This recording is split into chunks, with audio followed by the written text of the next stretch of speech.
ஒன்றே செய்யும், நன்றே செய்யும், இன்னே செய்யும், நமது இன்றைக்கே செய்யும்.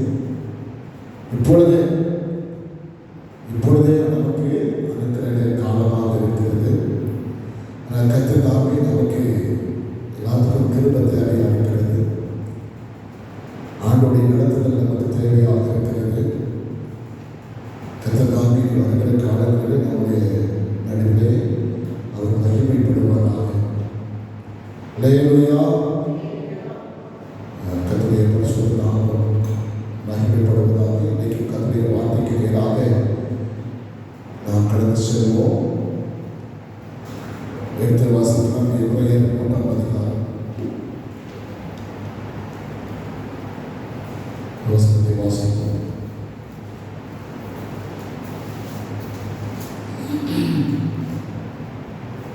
எபிரேயர்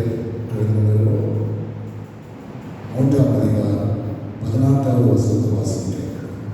14வது வசனம்.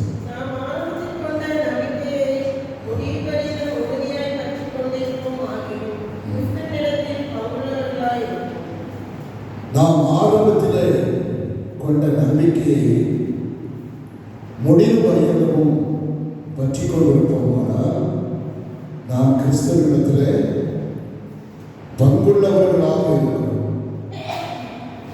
கிறிஸ்தவனிடத்தில் நமக்கு பங்கு, இயேசுவினிடத்தில் பங்குள்ளவர்களாக இருப்பதற்காக நாம் அழைக்கப்பட்டிருக்கிறோம். இயேசு கிறிஸ்துவோடு கூட நாம் பங்குள்ளவர்களாக மாற வேண்டும். ஆரம்பத்தில் கொண்ட நம்பிக்கையை முடிவு வரையிலும் நாம் பற்றி கொண்டிருக்கும் பொழுதுதான் நாம் கிறிஸ்துவனிடத்தில் எப்படி இருக்க முடியும்?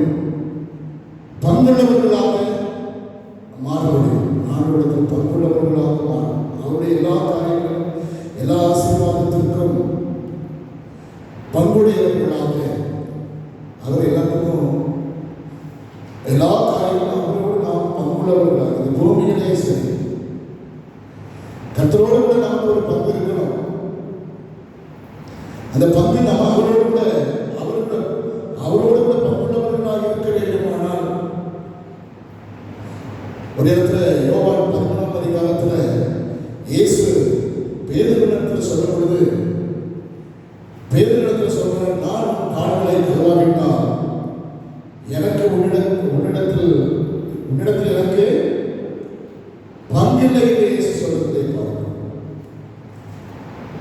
13ஆம் அதிகாரத்தில் சொல்லப்பட்டிருக்கிறது, நான் உன் கால்களை கழுவாவிட்டால், 8ஆம் வசனம் வாசிங்க. 13:8.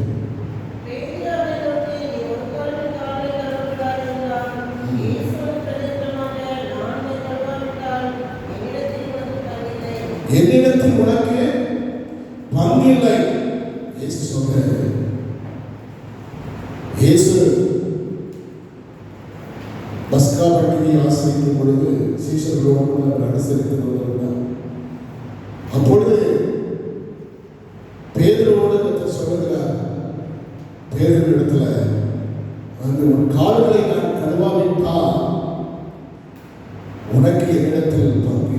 சொல்ல இயேசு சீஷர்களுடைய கால்களை கழுவினார். சீலை எடுத்து அதை துடைத்தார். அதுக்கு முந்தின வசனம் சொல்லுகிறது, 13ஆம் அதிகாரத்தில் வாசிக்கிறோம். இயேசு என்ன செய்தார்? சீஷர்களுடைய 6ஆம் வசனத்தில் வாசிக்கிறோம்.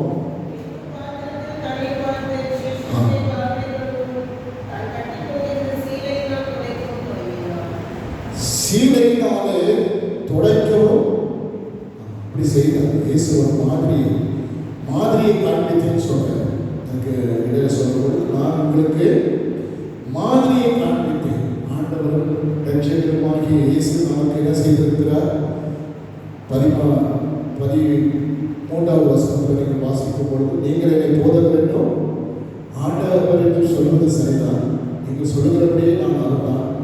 அதனால் நான் உங்கள் கால்களை கழுவினது கொண்டால் நீங்களும் ஒருவருடைய கால்களை கழுவி கடவீர்கள். நான் உங்களுக்கு செய்தது போல நீங்களும் செய்யும்படி உங்களுக்கு என்ன செய்தேன்? மாதிரியை வைத்து, மாதிரியை காண்பித்தேன் என்று சொல்கிறார். மாதிரி ஆண்டவரோடு கூட பங்கு இருக்கிறோம். இங்கே சீசனாக பேதுருவிடத்தில் சொன்னார், உன்னுடைய கால்களை நான் கழுவாவிட்டால் எனக்கு உன்னிடத்தில் பங்கில்லை என்று சொல்லுது. நாம் முடிவு பரியந்தமும் கிறிஸ்துவனிடத்தில் நாம் எப்படி இருக்கிறோம்? பங்குடையவர்களாக அவருடைய எல்லா ஆசீர்வாதங்களுக்கு நம்ம பங்காளிகளாக இடத்துல சொல்லப்பட்டிருக்கிற பங்காளிகளாக அப்படின்னு வாசிக்கிறோம். எல்லாத்துக்கும் ஒரு அவர் வைத்திருக்கிற எல்லா ஆசீர்வாதத்துக்கும் நம்ம எப்படி இருக்கிறோம்? பங்காளிகளாக மாறணும். அதுக்குதான் ஆண்டவர் என்ன செய்திருக்கிறார்? நமக்கு பங்குள்ளவர்களாக மாறுவதற்காக. இருக்கிற பேர் அப்படி ஆண்டுடைய பங்கை நம்ம இழந்து போகக்கூடாது. தேவனிடத்தில் இருக்கிற நம்ம அந்த அவரோடு கூட இருக்கிற அந்த பங்கு விட்டு போகாதபடி அந்த பங்கு நம்ம முதலாவது நாம் அவருடைய கிருபைக்கு பங்குள்ளவர்களாக இருக்கிறோம் என்று வாசிக்கிறோம். முதல்ல எதுக்கு நாம் பங்குள்ளவர்களாக இருக்கிறோம்? அவருடைய கிருபைக்கு நாம் பங்குள்ளவர்களாக இருக்கிறோம். பிலிப்பியரில் வாசிக்கும் பொழுது நாங்கள் சொல்லப்பட்டிருக்கிறது, அவருடைய கிருபைக்கு நீங்கள் பங்குள்ளவர்களானபடியினாலே சுவிசேஷத்தினாலே நாம் எப்படி முதலாவது அவருடைய கிருபைக்கு நாம் பங்குள்ளவர்களாக இருக்கிறோம். பிலிப்பியரில் வாசிக்கிறோம், நீங்கள் அவருடைய கிருபைக்கு பங்குள்ளவர்களானபடியினால் என்று அவர் சொல்லுகிறார். அவருடைய கிருபைக்கு நாம் பங்குள்ளவர்களாக இருக்கிறோம். நம்முடைய பரிசுத்தநாமம் மகிமைப்படுவதாக. அப்போ பிலிப்பியரில் சொல்லப்படுகிறது, அவருடைய கிருபைக்கு நாம் பங்குள்ளவர்களாக இருக்கிறோம். சுவிசேஷத்தினால அவருடைய கிருபைக்கு நாம் என்ன செய்திருக்கிறோம்? பங்குள்ளவர்களாக மாறி இருக்கிறோம். முதலாம் அதிகாரத்தில் இருக்கிறது. அப்போ முதலாவது நாம் எதற்கு பங்குள்ளவர்களாக இருக்க வேண்டும்? அவருடைய கிருபைக்கு, அப்புறம் சுவிசேஷத்துக்கு உடன்பட்டவர்களாக இருக்கிறபடினால்தான் அப்போஸ்தலனாகிய பவுல் அப்படி சொல்லுகிறார், நீங்கள் அவருடைய கிருபைக்கு பங்குள்ளவர்கள். முதலாம் அதிகாரம் 7ஆம் வசனம் வாசிங்க. 7ஆம் வசனம் முதலாம் அதிகாரம் பிலிப்பியர் 1ஆம் அதிகாரம் 7ஆம் வசனம் வாசிங்க.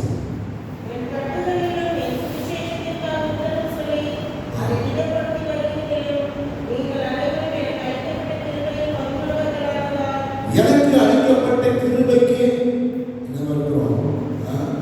பங்குள்ளவர்களாக. அந்த கிருபைக்கு நம்ம பங்குள்ளவர்களாக.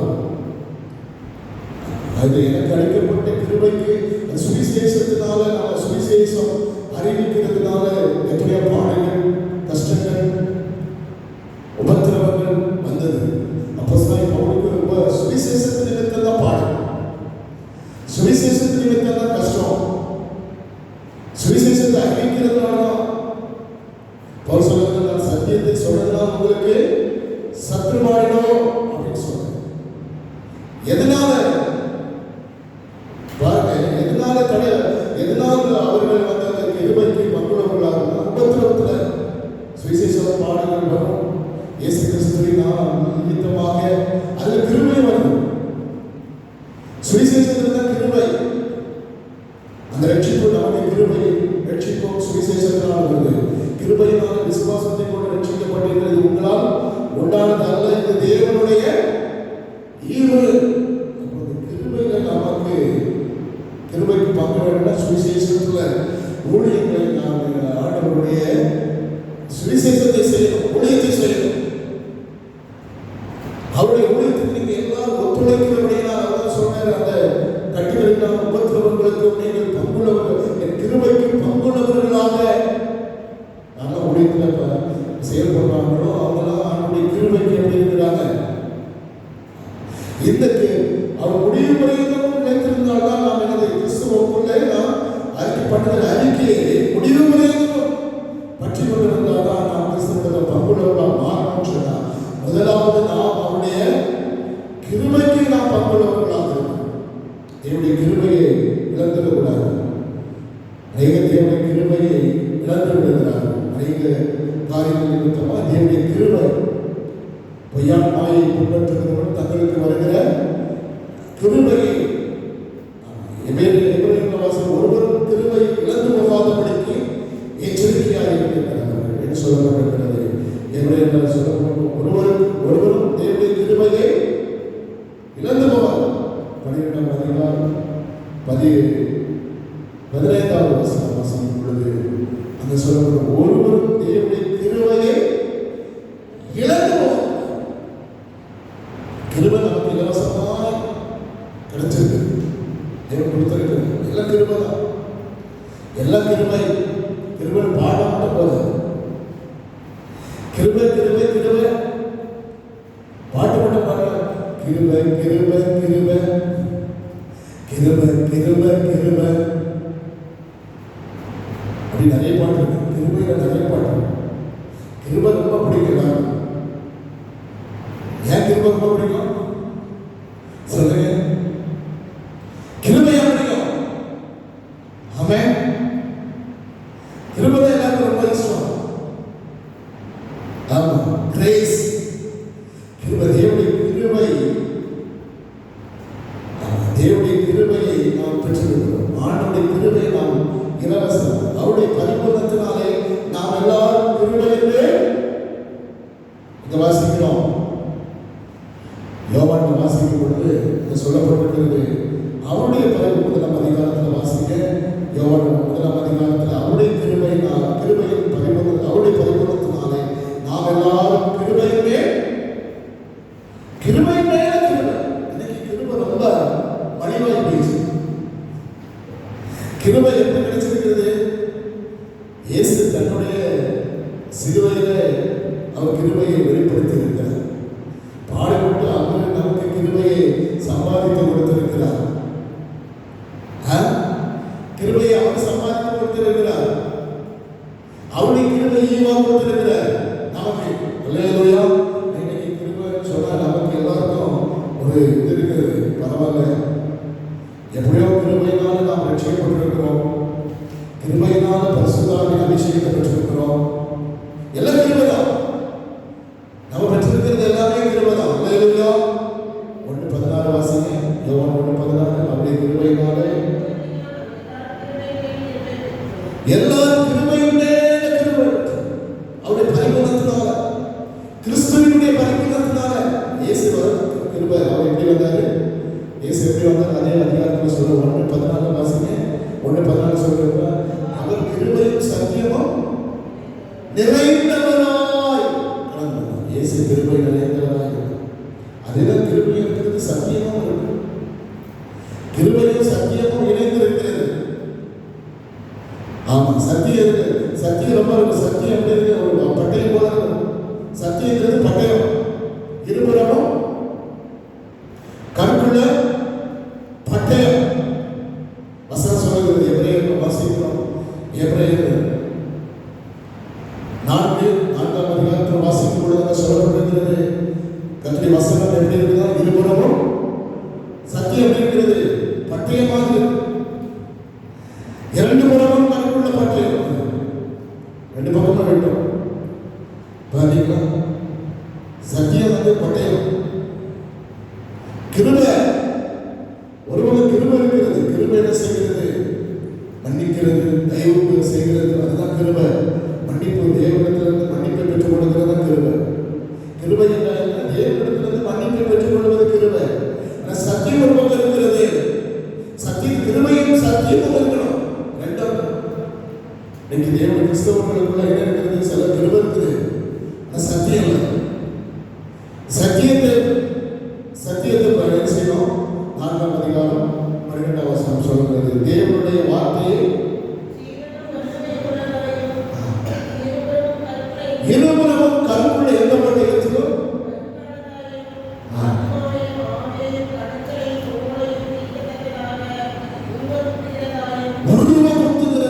சத்தியம் இருக்கிறது. கிருபை தேற்றுது. உங்களுடைய கிருபை என்னை தேற்றுவதாக கிருபை உன்னை தேற்றுவதாக. கிருபை நிறைய தேற்றும். அந்த சத்தியம் நம்ம என்ன சொல்கிறது? ஆமா, சத்தியத்தை சத்தியமா கொஞ்சம் கஷ்டமா இருக்கும். நம்ம இது ரெண்டு இணைந்துதான் கிருபை இருக்கணும், சத்தியமும் இருக்கு. சத்தியம் இருக்கு, சத்தியம் இருக்கிற இடத்துல தான் கிருபை இருக்கும். யாருக்கு சத்தியம் இருக்கிறதோ, நீதிமொழிகள் ஒரு வசனம், கிருபையினாலும் சத்தியத்தினாலும் பாவம் நிவர்த்தியாகும். பாவத்தை நிவர்த்தியாகிறது கிருபை இருக்கணும். கிருபை மட்டும் இருந்தா போதாது.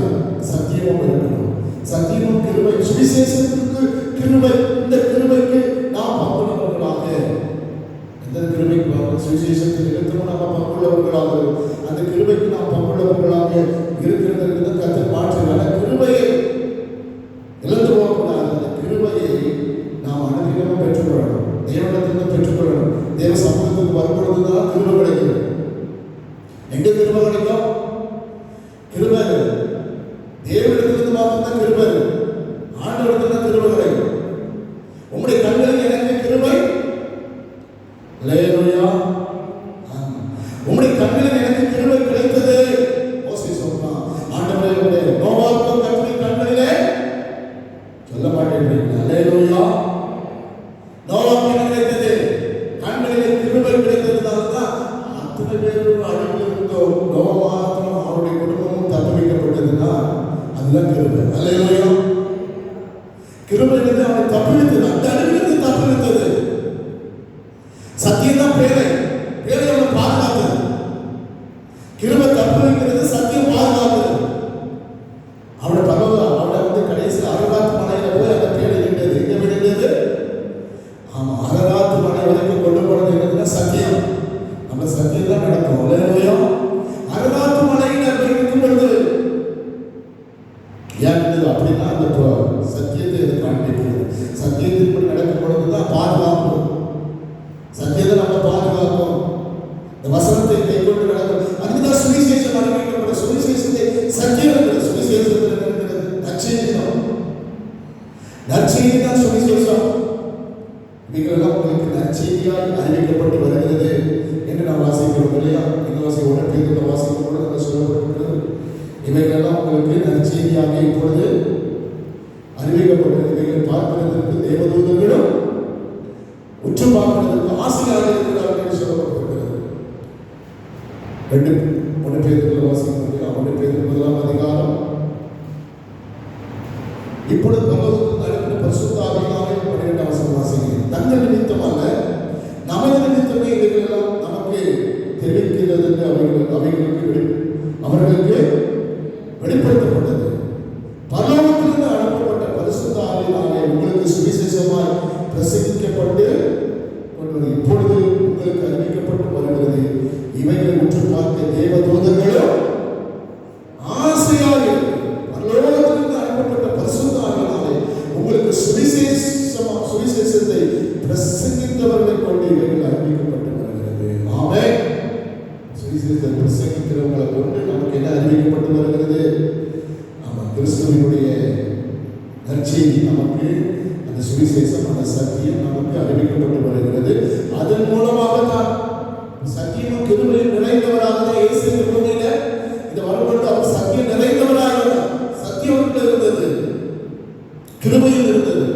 கிருபை இருக்கிற இடத்துல தான் சத்தியம் இருக்கும். சத்தியம் இருக்கிற இடத்துல தான் கிருபை இருக்கும். இல்லைன்னா கிருபை இருக்காது. கிருபை எடுத்து போயிடுச்சுன்னா, கிருபை எங்கே எடுக்கப்படுகிறதோ, கிருபை எடுக்கப்படுகிறதோ அப்பதான் இவ்வளவு உபத்திரமாக ஆரம்பமாகிறது. என்னைக்கு கிருபை எடுப்படும்? இன்னைக்கு பரிசுத்தாவி ஊற்றப்பட்ட இது கிருபை நாட்களாக இருக்கிறது. கிருபை எடுப்படுகிற ஒரு நாட்கள் வரப்போகிறது. அதற்கு முன்பாக தேவனிடத்திலிருந்து நாம் கிருபையை பெற்றுக்கொள்ள வேண்டும். அல்லேலூயா. தேவனிடத்திலிருந்து கிருபையை பெற்றுக்கொள்ள, இதுதான் கிருபை பெற்றுக்கொள்ளும். அதிகாலையில் ஆமா, காலைதோறும் கிருபைகள் புதிதாக இருக்கிறது. நாம் நிர்மூலமாக இருப்பது கர்த்தருடைய கிருபையே. புலம்பல் 3ஆம் அதிகாரத்தில் 23ஆம் வசனம் சொல்கிறது. புலம்பல் 3:23 சொல்கிறது, நான் நிர்மூலமாக இருப்பது கர்த்தருடைய கிருபை. நிர்மூலமாக இருக்கிறோம், அது அவருடைய கிருபை, கர்த்தருடைய கிருபை. நம்மளால உண்டானது அல்ல. நம்மள மண்ணான மனிதர்கள், மாம்சமானவர்கள். அப்படி கிருபை இல்லைன்னா நம்ம நிற்க முடியாது. சுவிசேஷத்தை கைக்கொள்வதற்கு கிருபை வேணும். வசனத்துக்கு கீழ்ப்படிவதற்கு கிருபை வேணும். ஆண்டவரை ஆராதிக்கிறதுக்கு கிருபை. எல்லாரும் செய்ய முடியாது. கிருபை பெற்றவர்களுக்கு கிருபை இல்லாதவர்களுக்கு வித்தியாசம் இருக்கிறது. கிருபையை பெற்றுக்கொள்ள நம்மளாம் கிருபை பெற்றவர்களுக்கு வித்தியாசம். தேவ சமூகத்தில் உட்காரணும்னா கிருபை வேணும். இன்னைக்கு அனைவரும் தேவனுடைய கிருபையை நாம் வீணாக்கி விடக்கூடாது. தேவனுடைய கிருபையிலே நிலைத்திருந்து நிலை கொண்டிருக்கு. அந்த கிருபையிலே நிலை கொண்டிருக்கு என்று அப்போஸ்தலனாகிய பேதுரு சொல்றதை பார்க்கிறோம். ஆகவே அந்த கிருபையிலே நாம் நிலை கொண்டிருந்து தேவ மகிமை அடைவோம் என்று நாம் விசுவாசிக்கிறோம். அல்லேலூயா. அதனால அந்த கிருபையில நிலைத்திருந்தாதான் நாம் தேவ மகிமை அடைவோம் என்று அறிந்திருக்கிறோம். ஆகவே இந்த கிருபையை நாம் இரண்டாவது நாம் பார்க்கும் பொழுது எபிரேயர் 3ஆம் அதிகாரம் 7ஆம் வசனம் 1ஆம் வசனம் சொல்கிறது, இப்படி இருக்க பரம அழைப்புக்கு பங்குள்ளவர்களாகிய பரிசுத்த சகோதரரே. எதற்கு நாம் பங்குள்ளவர்களாக மாறணும்? இரண்டாவதாக நாம் அவருடைய பரம அழைப்புக்கு பங்குள்ளவர்களாக, கிருபைக்கு பங்குள்ளவர்களாக மாத்திரமல்ல, அவருடைய பரம அழைப்புக்கு பங்குள்ள பரிசுத்த சகோதரரே. நாம் அறிக்கை பண்ணுகிற அப்போஸ்தலர் பிரதான ஆசாரியமாக இருக்கிற கிறிஸ்து இயேசுவை கவனிப்பார். எதற்காக அழைத்திருக்கிறார் தேவன் நம்மை? எதற்காக தேவன் நம்மை அழைத்திருக்கிறார்? எந்த நோக்கத்திற்காக தேவன் அழைத்திருக்கிறார்? இன்னைக்கு நம்ம அழைக்கப்பட்ட அழைப்பை பாருங்கள். நம்ம எப்படி அழைச்சிருக்கிறார்? ஆண்டவர் எதற்காக அழைச்சிருக்கிறார்? எங்கிருந்து நம்மை அழைத்து கொண்டு வந்திருக்கிறார்? எதற்காக அழைத்து கொண்டு வந்திருக்கிறார்? எங்கிருந்து அழைத்து கொண்டு போகிறார்? அல்லேலூயா. நம்மை அழைத்தது எதற்காக? பரம அழைப்பு. நம்முடைய அழைப்பு என்ன அழைப்பு? பரம அழைப்பு. சாதாரணமான அழைப்பு அல்ல. நீங்க எதற்காக அழைக்கப்பட்டது போல நம்ம உட்கார்ந்து போறதுக்கு இல்லை. அல்லேலூயா. நிறைய பேர் அழைக்கப்பட்டவங்க என்ன பண்ணாங்க? அசட்டை பண்ணிட்டாங்க. 25 அதிகாரத்தில் சொல்லப்பட்டிருக்கிற அழைக்கப்பட்டவர்கள் அழைப்பை அசட்டை பண்ணாங்க. ஒவ்வொருத்தரும் ஒவ்வொரு சாக்கு போக்கு சொன்னார்கள். கல்யாணத்துக்கு அழைக்கப்பட்டவர்கள், கல்யாண விருதுக்கு அழைக்கப்பட்டவர்கள் அந்த அழைப்பை என்ன செய்தார்களா? 20 அதிகாரம், மத்திய 20 அதிகாரத்தில் நாம் வாசிக்கிறோம். அந்த கல்யாணத்துக்கு அழைக்கப்பட்டவர்களை பார்க்கிறோம். ஒவ்வொருவரும் ஒவ்வொரு சாக்கு போக்குகளை சொல்லி இயேசுவை சொல்லும் பொழுது அதை சொல்றாங்க இல்லையா? எல்லாரும் ஒரு சாக்கு போக்கு. நல்ல கல்யாணம் பண்ணுகிறவர்கள் ஒப்பாக இருக்கிறது. பல ஒரு ராஜ்யம். அழைக்கப்பட்டவர்கள் அதை அசட்டை பண்ணினார். அழைக்கப்பட்டவர்கள் அசட்டை பண்ணினார். இந்த அழைப்புக்கு அவர்கள் பங்குள்ளவர்களாக மாறவில்லை. அசட்டை பண்ணிட்டதுனால இன்னைக்கு நிறைய நேரங்கள் நாம் என்ன செய்கிறோம்?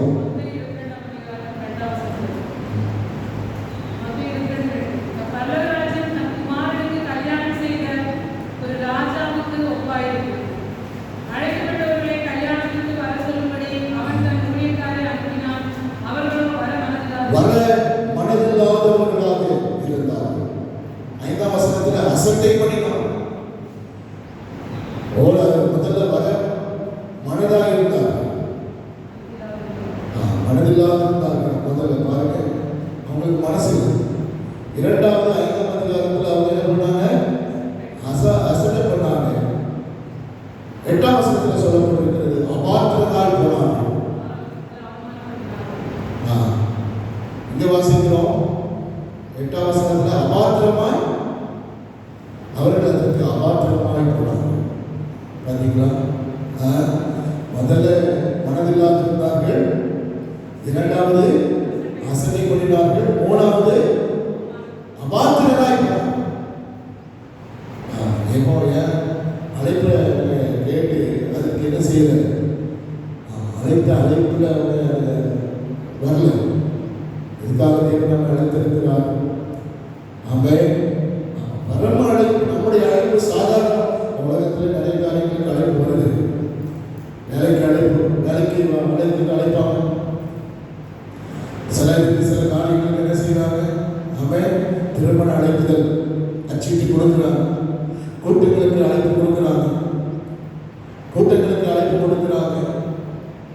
நிறைய காரியங்களுக்கு அழைப்பு விடுவிக்கப்படுகிறது. ஆனால் நம்ம தேவன் நம்ம எதற்காக அழைத்திருக்கிறார்னா, பரம அழைப்புக்கு நாம் பங்குள்ளவர்களாக மாறுவதற்காக.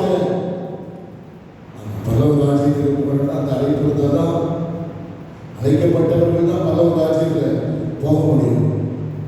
ஆகவே தேவன் நம்மை அழைத்திருக்கிறார். அசட்டை பண்ணிட்டு அழைப்பு என்ன செய்யறாங்க? தண்ணி கழிக்கிறது ஏதாவது ஒரு சாக்கு போக்கு சொல்லி நிறைய காரியங்கள் சாக்கு போக்கு தான் சொல்லுவோம். ஏதாவது ஒரு காரியத்துக்கு சாக்கு போக்கு.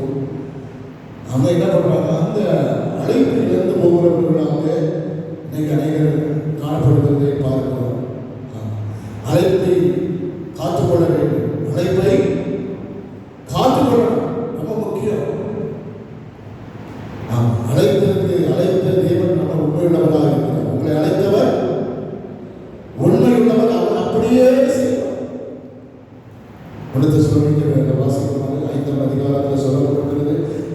அழைக்கிறவர் உண்மையுள்ளவர்.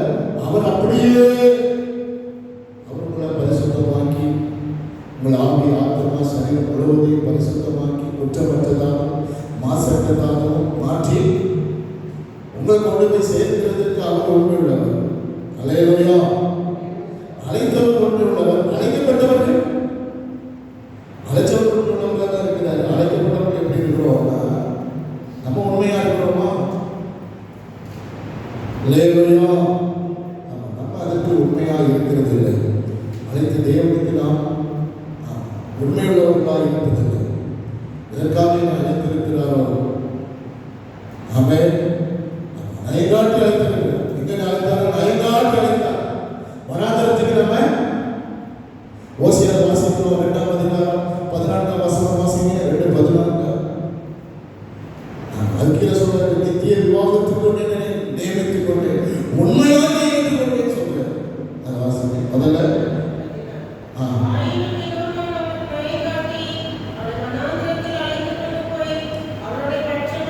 அழைத்து எங்க கொண்டு போறாரு?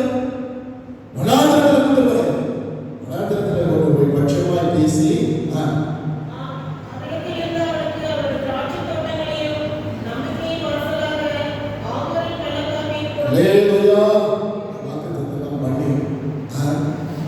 அன்பு கூர்ந்து அதுக்கு கீழே சொல்றாரு, நித்திய விவாகத்துக்கு உன்னை அதிகவாசம் வசனத்தை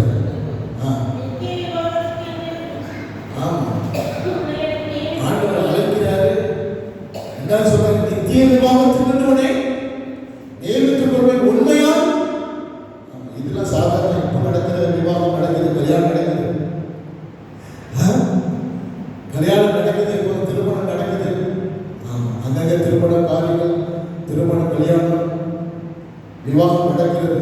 அந்த வயசுக்கு வந்த உடனே என்ன பண்ணுறாங்க? திருமணம் பார்த்து நிச்சயம் பண்ணி வயசு வந்த உடனே கேட்குறாங்க, அடுத்தது மேரேஜ் பண்ணி படிக்கிறதுக்கு கேட்பாங்க, என்ன படிக்கலையா, படிக்கலையா? திருமண வயசு வந்து என்ன கேட்க ஆரம்பிச்சுவாங்க. என்ன கேட்பாங்க? ஆமா, திருமண வயது வந்து விட்டது, என்ன பொண்ணு பார்க்கலையா, மாப்பிள்ளை பார்க்கலையா? ஆனால் விவாகத்துக்கு என்ன செய்கிறாங்க? உன்னை நியமித்துக் கொள்வேன், உண்மையாய் நியமித்துக் கொள்வேன். இயேசு சொன்னார். ஆண்டவர் வந்து நமக்கு வந்து என்கேஜ்மெண்ட் பண்ணிட்டு போயிருக்காரு. இயேசு வந்து என்கேஜ்மெண்ட் பண்ணிட்டு போயிருக்காரு. சொல்லுங்க, இந்த உலகத்துல வந்து மனவாட்டி சபையை ஆண்டவர் சொல்லிருக்காரு. இந்த சபையை, அல்லேலூயா, சபையை வந்து என்கேஜ்மெண்ட் பண்ணிட்டு போயிருக்காரு, நிச்சயம் பண்ணிட்டு போயிருக்காரு. அந்த சபையை தான் இயேசு சேர்த்து வரப்போகிறார். அல்லேலூயா. அந்த சபை வந்து ஒரு சபை இல்லை, அது ஏசிஎம், ஜிபிஎம், இபிஎம், ஏட்டு செட்டு வரை இன்னைக்கு என்ன இருக்குது? சபைக்கு பேர் இருக்கு. சபைக்கு எல்லா சபைக்கு என்ன பேர் இருக்குது? ஆமா, சைல்ட் கிளாஸ்டர். என்ன கிளாஸ்டர்? அவன் என்னென்ன ஏட்டு செட்டு வரைக்கும் பேர் இருக்குது. அந்த சபைகளுக்காக இயேசு வரப்போகிறாரா? டிபிஎம் சபைக்காக இயேசு வரப்போகிறாரா? அல்லேலூயா. பரிசுத்தமாய் ஜீவிக்கிற எந்த சபையாக இருந்தாலும் இயேசு வந்து எல்லாரும் ஒரே சபை தான். மனவாட்டி. அல்லேலூயா. அந்த சபை பற்றி சொல்லியிருக்கிறாங்க. அந்த சபை சத்தியத்திற்கு தூணும் ஆதாரம். அதுதான் அந்த சபை. வாசிங்க 1 தீமோத்தேயு 3:16 தான் அந்த சபை. மற்றதெல்லாம் சபை, மற்ற பேரோட சபை, அதர்சனமான சபை. கர்த்தருடைய வார்த்தையில் எடுத்துக்கொள்ளப்படுகிறது என்ன சபை? 3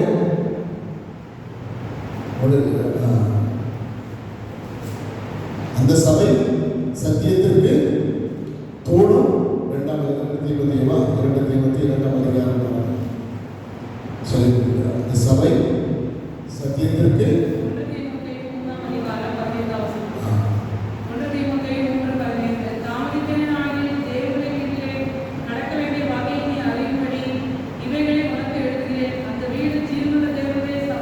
ஜீவனுள்ள தேவனுடைய சபையார். அதுதான் சத்தியத்துக்கு எப்படி இருக்குது? தூடும். அதுதான் சத்தியம் சபை. அதுதான் அந்த சபை தான் எடுத்துக்கொள்ளப்படும். அந்த சபைக்கு தான் கர்த்தர் உடன்படிக்கை பண்ணியிருக்கிறார். என்ன செஞ்சிருக்கிறாரு? அந்த சபையோடு தான் கர்த்தர் உடன்படிக்கை பண்ணியிருக்கிறார். அந்த சபையை தான் சேர்த்து இயேசு வரப்போகிறார். அதற்கு தான் அழைத்திருக்கிறார். அதற்கு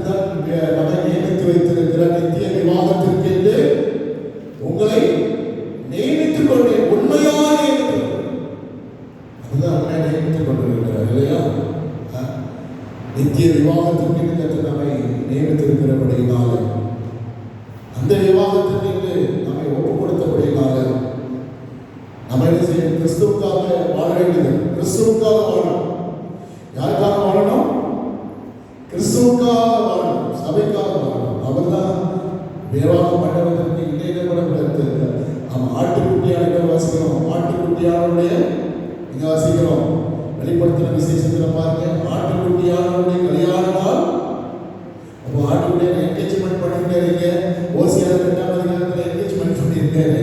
ஆனா வெளிப்படுத்தல சொல்றாரு, இதோ ஆட்டுக்குட்டியானுடைய கல்யாண நாள் எங்க வருகிறது? ஆட்டுக்குட்டியானுடைய கல்யாண நாள் வந்து 19ஆம் அதிகாரம்.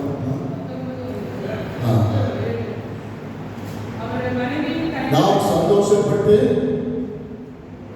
துதி செலுத்த கடவோம். ஆட்டுக்குட்டியானவருடைய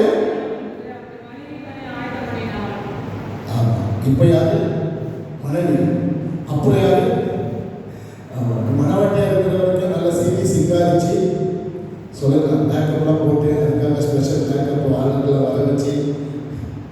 ஆமாம், எல்லாருடைய கவனமும் யார் மேலே இருக்குது? மனவாட்டி மேலே தான் இருக்கும்.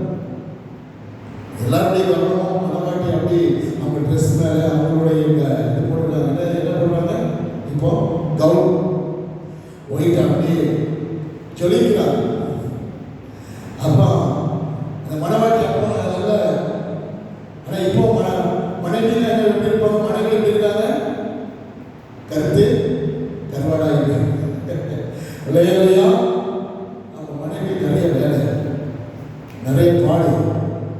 பிள்ளைய கவனிக்கணும், வீட்டை கவனிக்கணும், குடும்பத்தை கவனிக்கணும், புருஷனை கவனிக்கணும் இல்லையா? மனைவிக்கு நிறைய பாடு. ஆனா மனவாட்டிக்கு நல்ல, மனவாட்டிக்கு ஒரே கொண்டாட்டம், ஆனந்தம், மகிழ்ச்சி. பாத்தீங்களா? ஆனா அந்த மனவாட்டியா பார்க்கணும் எத்தனை பேர் விரும்புகிறோம்? ஒரு ஆமின் சொல்லுவாங்க அல்லேலூயா. அதான் ஆட்டுக்குட்டியானவர்கள் மனைவி தன்னை ஆயத்தப்படுத்தினால், மனைவி தன்னை மனவாட்டியை பார்க்கிறாங்க. ஒரு பாட்டு இங்க உலகத்துல மனவாட்டி மனைவியா, உலகத்துல மனவாட்டி மனைவியா மாட்டாங்க. பரலோகத்துல மனவாட்டி மனைவி சொல்ல மாட்டேன் இல்லையா? அதனால அந்த அழைப்பை தெரிந்துள்ளோம். என் ஆண்டவர் எதுக்காக அழைச்சிருக்கிறாரு? நித்திய விவாகத்திற்கு உன்னை நியமித்துக் கொள்வேன் உண்மையாய். அப்ப ஆண்டவருடைய கல்யாண நாள் வரப்போகிறது. அப்போ ஆண்டவர் அழைச்சிட்டு வரப்போ மனவாட்டி அழைச்சிட்டு வருவாங்க. எப்படி அழைச்சிட்டு வருவாங்கன்னு தெரியல. ஆமென். இங்க அழைக்கப்பட்டாலும் அங்கே அழைப்பு நம்ம போக முடியும். அப்போ மனவாட்டியாக ஆயத்தமாக்கப்பட்டிருக்கிற சபை அது எப்படி இருக்குது பார்த்தீங்களா? அது ஒரு மகிமையான ஒரு சபையாக, கரை பிழையற்ற அந்த மகிமையான சபைக்காக தான் இயேசு வரப்போகிற எபேசியர் 5ஆம் அதிகாரத்தில் சொல்லப்படுற இந்த ரகசியம் பெரியது. நான் சபை குறித்தும் கிறிஸ்துவை குறித்தும் சொல்லுகிறேன்னு சொல்றாரு. எபேசியர் 3ஆம் அதிகாரத்தில் நீங்கள் வாசிக்கும் சொல்லப்பட்டிருக்கிறது, நான் சபை கிறிஸ்துவை குறித்தும் சொல்லுகிறேன் இல்லையா? இல்லையா? எபேசியர் 5ஆம் அதிகாரம் பண்ணிக்கணும். எபேசியர் 5ஆம் அதிகாரம் 23ஆம் வசனத்தை சொல்ல, 32ஆம் வசனம் சொல்லுங்க, வாசிங்க. இந்த ரகசியம் பெரியது. நான் கிறிஸ்துவை பற்றியும் சபையை பற்றியும் சொல்லுது. இந்த ரகசியம் எது? இது குடும்பத்துக்கு நடக்கிற திருமண காரியங்கள் அல்ல. இந்த திருமணத்தை பற்றி சொல்லல. இது பரலோக ராஜ்யத்தினுடைய திருமணம். அந்த திருமணத்துக்கு நாம் அழைக்கப்பட வேண்டுமானால் ஆண்டவர் எங்காட்டி அழைச்சிட்டு கொண்டு வருகிறார். இந்த அழைப்பை நீங்கள் உறுதிப்படுத்துறது ஒரு ஆண்டவர் எதிராக ஏதோ ஒரு சபைக்கு வந்து ஞாயிற்றுக்கிழமை ஆனா ஆராதனை பண்ணிட்டு போயிட்டா என் வாழ்க்கை என்னுடைய இது முடிஞ்சிச்சு அவ்வளோதான் அப்படின்னு இல்லை. நமக்கு அதுக்கு ஒரு ஆயத்தம் தேவையானது. அல்லேலூயா. நம்மளை மாற்றிக்கணும். நம்ம அந்த அழைப்புக்கு ஏற்றவர்களாய் மாறணும். அந்த அழைப்புக்கு பாத்திரவான்களாய் மாறணும். எபேசியர் 4ஆம் அதிகாரம் 1ஆம் வசனம் சொல்லுகிறது, அந்த அழைப்புக்கு நீங்கள் எப்படி மாறணுமா? பாத்திரவான்களாய். 4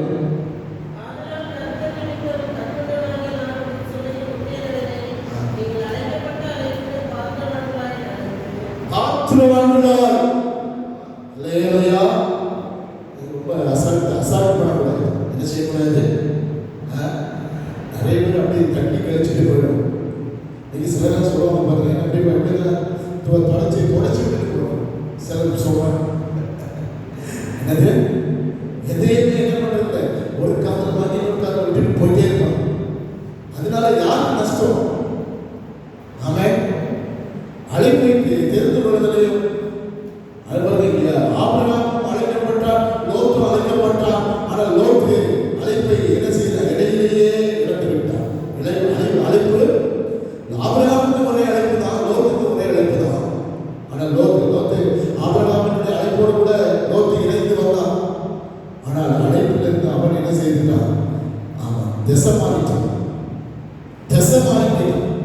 இன்னைக்கு நிறைய நேரம் நம்ம டைரக்ஷன் மாறிடும். அநேக நேரங்களில் நம்முடைய அழைப்பை விட்டு விலகி உலகம் இந்த சந்தோஷம் இதற்கு பின்பாக நாம் ஓடிக்கொண்டு இருக்கிறோம். இன்னைக்கு கர்த்தர் நம்மை மறுபடியுமாக அழைக்கிறார். நம்முடைய அழைப்பு மறுபடியுமா மூன்றாவதாக நாம் பார்க்கும் பொழுது எபிரேயர் வாசிக்கிற 13ஆம் அதிகாரத்தில் 12ஆம் அதிகாரத்தில் சொல்லப்பட்டிருக்கிறது, அவருடைய பரிசுத்தத்திற்கு நாம் பங்குள்ளவர்களாக மாற வேண்டும். ஆமென். அடுத்தது நம்ம எதற்கு பங்குள்ளவர்களாக மாறணும்? அவருடைய பரிசுத்தத்துக்கு நீங்கள் பங்குள்ளவர்களாக மாறுங்க. ஹல்லேலூயா. எபிரேயர் 12ஆம் அதிகாரத்தில் நாம் வாசிக்கிறோம், அவருடைய பரிசுத்தத்துக்கு நாம் பங்குள்ளவர். நீங்க எதுக்கு நாம் பங்குள்ளவர்களாக இருக்கிறோம்? முடிவுரைந்து நாம் பங்குள்ளவர்களாக மாறணும்னு சொன்னா எதுக்கெல்லாம் வந்து வாசி எந்த அவசரம்?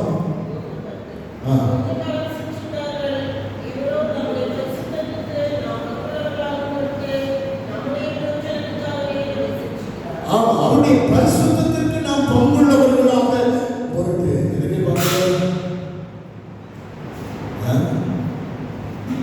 பரிசுத்தத்திற்கு நாம் பங்குள்ளவர்களாக மாறணும். ஆமென்.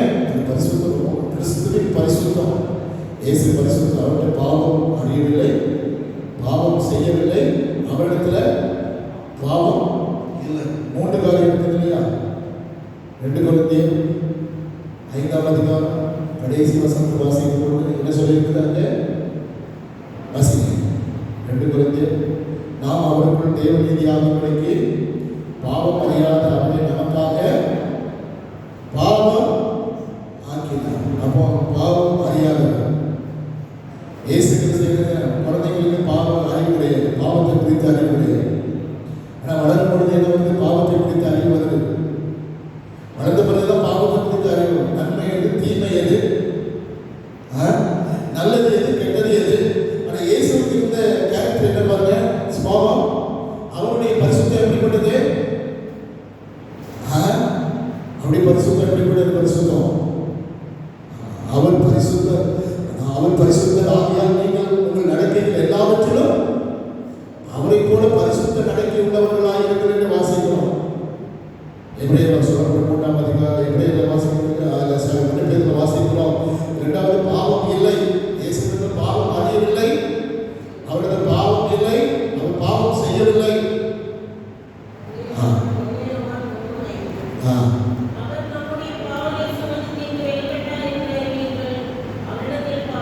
இல்லை, அவருக்கு பாவம் அறியலை.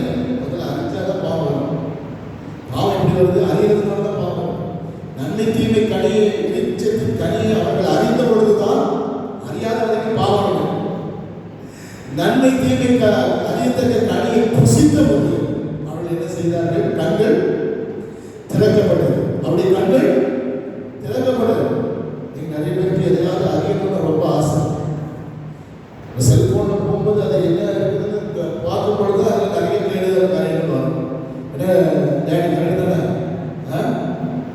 நல்லது தானே பார்க்குறேன், நல்லது தான் பார்க்கணும், நல்லது தான் கேட்கணும், நல்லது தான் பேசணும். ஒரு ஆமின் சொல்லுங்க. நல்லதை பாருங்க, நல்லதை கேட்குங்க. அதில் நிறைய நல்ல காரியங்கள் இருக்குது. ஆனால் பைபிள் சொல்லியிருக்க ஒரே மூச்சிலிருந்து வாசிக்கிறோம். இங்கே வாசிக்கிறோம், யாக்கோபுல வாசிக்கிறோம். ஒரே ஊற்றிலிருந்து நல்ல தண்ணீரும் தித்திப்பான கசப்பான தண்ணீர் புறப்படப்படுவோம். அதனால நல்ல தண்ணி அதெல்லாம் புறப்படும், கெட்ட தண்ணி அதெல்லாம் புறப்படுது. அதனால எது நல்லது, நல்லது எடுத்துக்கொள்ளணும். அண்டப்பால் பறவை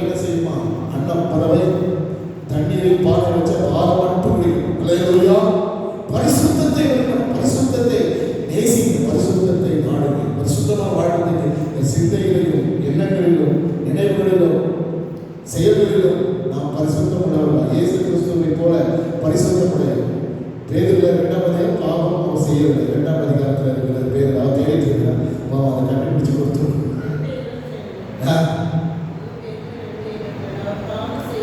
பாவம் செய்ய முதல்ல பாவம் அவரிடத்தில் பாவம் இல்லை, பாவம் அறியவில்லை.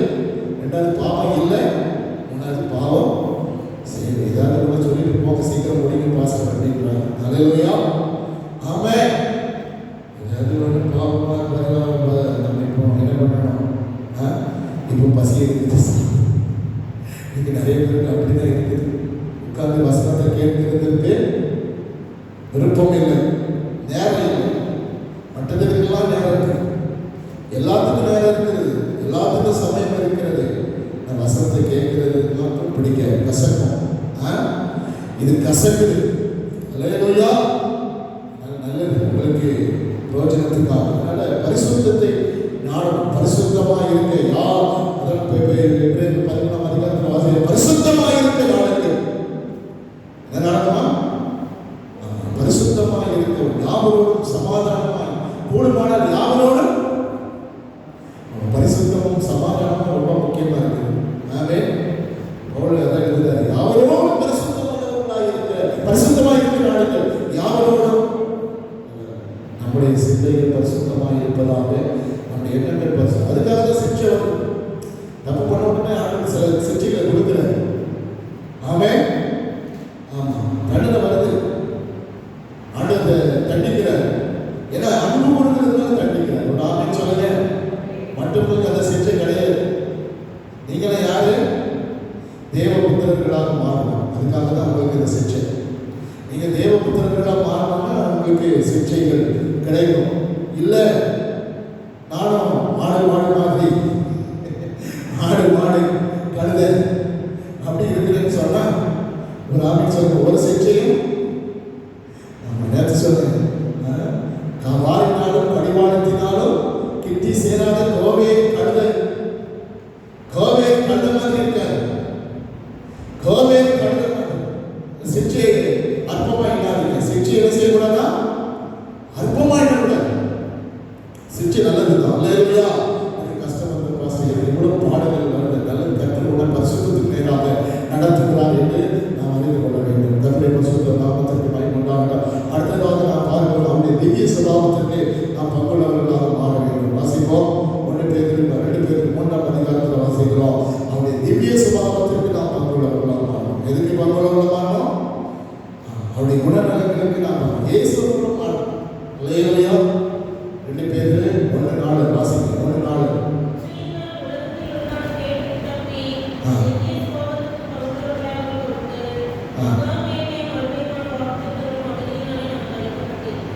ஆமா. அடுத்தது என்னது? எதுக்காக பங்குள்ளவர்களாக மாறணுமா?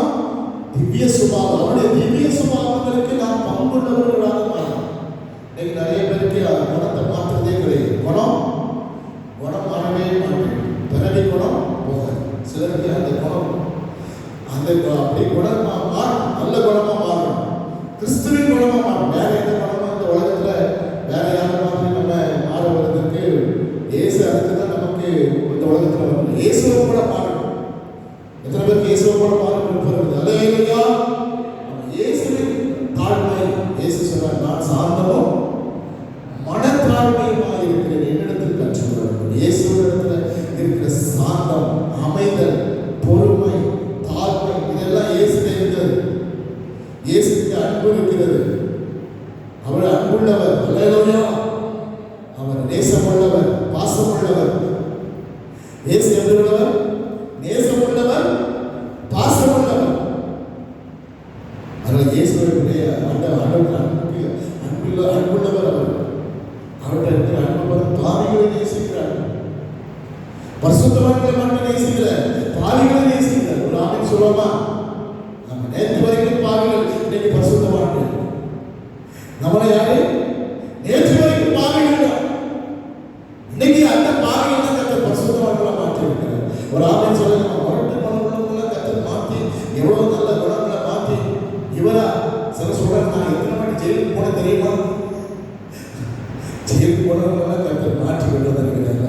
குணத்தை மாற்றி. ஆமென்.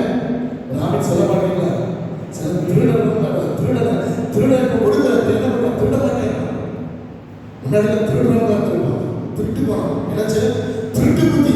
திருட்டு புத்தி மாறவே மாட்டேன். சிலருக்கு திருட்டு புத்தி மாற ஆண்டவர் திருட்டு புத்தி மாறிச்சாரு. ராமே சொல்லுங்க, முரட்டு குணத்தை மாத்துறாரு. ஏசு அடிக்கிறவனுக்கு தன் தாடையை மயிரை பிடிக்கிறவனுக்கு ஒப்பு கொடுத்தார். அப்படியாவே அல்லேலூயா. அந்த திவ்ய குணங்களுக்கு சுபாவங்களுக்கு அவரை ஆண்டவரே உம்முடைய குணத்தை எனக்கு தாரும், உம்முடைய சாயலாக மாற்றும். ஒரு அமன் சொல்லுவோம் அல்லேலூயா. இயேசுவின் குணம் வரட்டும், அதுதான் நல்ல மனம். இயேசுவின் நாமம் என்ன பாரிந்தும் வீசுதான். என்னது பரிமள தைலமா இயேசுவின் நாமம் அதுதான் நடக்குது. என்ன நடக்குது? அவருடைய சுபாவம் தான் இன்னைக்கு எல்லாரும் பேசுறாரு. அவருடைய எத்தனையோ இருந்தாலும் அவருடைய நல்லவர். இயேசு யாருக்கு எந்த மனுஷனுக்கு கேட்டாலும் சொல்லுவான் இயேசு நல்லவர். ஆமென். யார் வாயில வரும்? எந்த மதத்தினருடைய வாயில வரக்கூடிய ஒரு வார்த்தை இயேசு நல்லவர். அல்லேலூயா. அவர் அந்த வாழ்க்கை வாழ்ந்து காண்பித்தார். ஒரு ஆமென் சொல்லுவோம். அப்படிப்பட்ட ஒரு வாழ்க்கை வாழ்ந்து காண்பிச்சதுனால அது அந்த வாசனை வீசுது. உங்க வாசனை எப்படி வீசணும்? நற்கந்தமா வீசுதா இல்ல துர்க்கந்தமா வீசணும்? உங்க குணம் தான், நம்ம குணம் தான் அப்படி வீசும். அதுதான் நம்முடைய சாட்சியா இருக்கும். ஒரு ஆமென் சொல்லுங்க. நல்ல குணங்கள், அவருடைய குணத்துக்கு நாம் பங்குள்ளவர்களா இயேசுவின் குணம் நமக்குள்ள இருக்கட்டும். அல்லேலூயா. அடுத்ததாக நாம் பார்க்கிறோம் 4ஆம் பேர் 4ஆம் அவருடைய பாடுகளுக்கு பங்காளிகளாக என்னதுமே பார்க்கணும். அவருடைய பாடுகளுக்கு நாம் பங்காளிகளாக மாற்றணும். அவருடைய பாடுகளுக்கு நாம் பங்காளிகளானதுனாலே நான் உங்களுக்கு 1 பேர் 4ஆம் அதிகாரத்தில் அவர் பேர் எழுதுகிறார். நீங்கள் சந்தோஷப்பட்டு கழிவுறுத்தணும். அவருடைய பாடுகளுக்கு நீங்கள் பங்காளி. பாடுபடுறதுக்கு நிறைய பேருக்கு விருப்பமே இருக்காது இல்லையா? இயேசு அநேக பாடுகளை பட்டார், அடிக்கப்பட்டார், அசட்டை பண்ணப்பட்டார். போர் சொல்றாங்க, எப்பக்கத்திலும் நெருக்கப்பட்டு ஒடுங்கி போவதில்லை, மனமடைந்து போவதில்லை, சோர்ந்து போவதில்லை. அல்லேலூயா. பாடுபடுறதுக்கு இன்னைக்கு நிறைய பேருக்கு விருப்பம் இல்லை. அவருடைய பாடுகளுக்கு நாம் பங்காளிகளாக மாற வேண்டும். பேதுருல வாசிக்கும் 4ஆம் அதிகாரத்தில் சொல்லப்பட்டிருக்கிறது, அவருடைய பாடுகளுக்கு நாம் பங்காளிகளாக ஆனதுனாலே அவருடைய பாடுகளுக்கு கிறிஸ்துவிற்கு சகிக்கிறதற்கு, பாடுபடுவதற்கு, துன்பத்தை சகிப்பதற்கு, கஷ்டத்தை சகிப்பதற்கு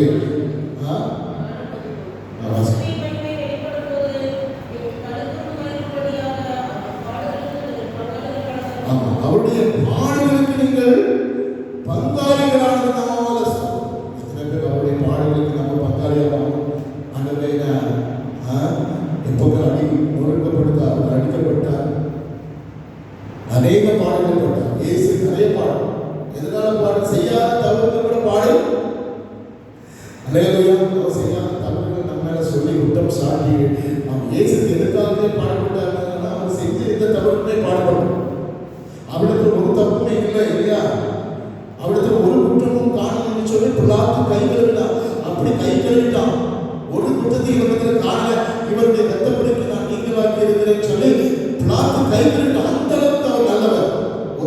ஒரு நீதிமன்றமே அவர் குற்றவாளி இல்லை என்று தீர்ப்பு கொடுத்ததுனால் அவர் எவ்வளவு பரிசுத்த நீதிபரராக இருந்தார். இயேசு நீதிபரர். நாமே சொல்லமா? அப்ப அந்த நாம என்ன செய்யணும்? பாடுகளுக்கு நாம் பங்காளிகளாக மாறும். எத்தனை பாடுகள் வரும்? நம்ம சொல்றது நம்ம என்ன, நம்முடைய நீதி நியாயத்தெல்லாம் நிலைநிறுத்துறதுக்கு நம்ம எவ்வளவோ பிரயாசப்படும்.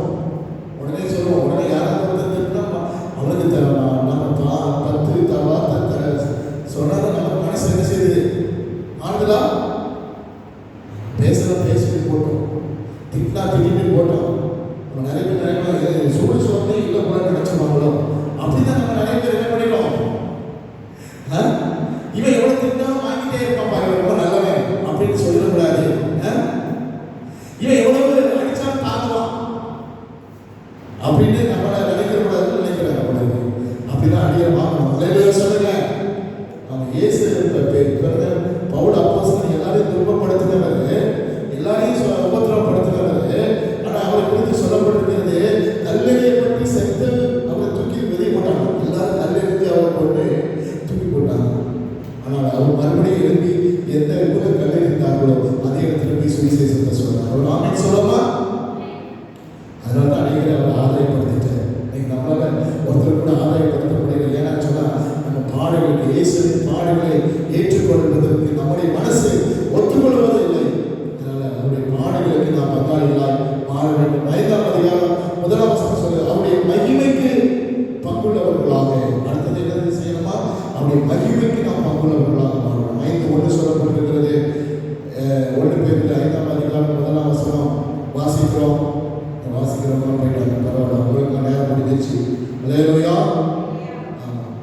சிலருக்கு டைம் முடிஞ்சது.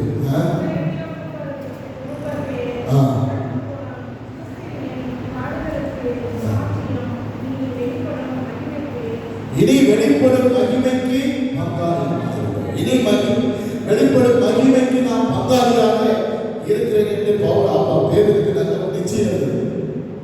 அவன் இனி வெளிப்பட போகிற மகிமையில பார்த்து நான் வருவேன். அல்லேலூயா. ஆமா, பாருங்க, இயேசு மறுரூபம் அடைந்து இருக்கும்போது யார் வந்தா சொல்லுங்க. மோசேயும் எலியாவும் அந்த மகிமையில அவர் நிற்கிறாங்க, அங்க நிற்கிறாங்க.